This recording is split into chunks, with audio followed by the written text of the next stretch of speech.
rendez-vous était pris à Vittel, une terre dont était tombé amoureux Robert Hossein il y a des années au point d'y acheter une maison devenue au fil du temps sa résidence principale.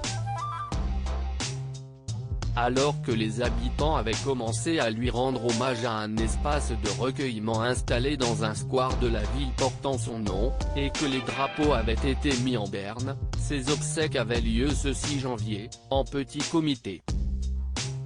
Comme l'avait annoncé l'épouse de Robert Hossein, la comédienne Candice Patou, la cérémonie se déroulait dans l'intimité familiale.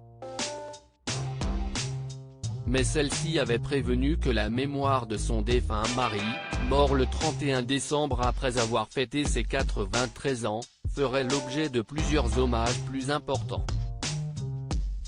Pour le public et les amis artistes de Robert, il y aura une messe commémorative à Paris courant janvier. Robert aimait le public. Je suis bouleversé par les témoignages incalculables d'anonymes et je les remercie du fond du cœur, avait-elle précisé à l'AFP.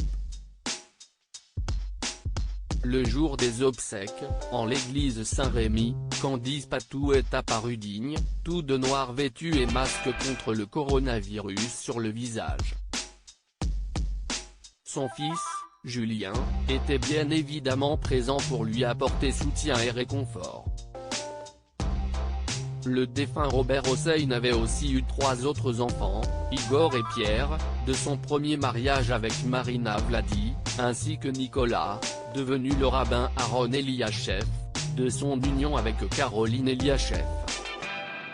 Candice Patou avait aussi annoncé un projet avec Vittel.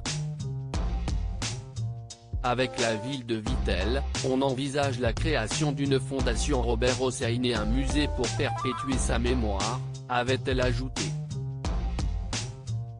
De quoi ne jamais oublier le metteur en scène et monument du théâtre populaire, mort dans une clinique près de Nancy. Sa veuve ayant tenu à bien préciser qu'il n'avait pas été emporté par le coronavirus.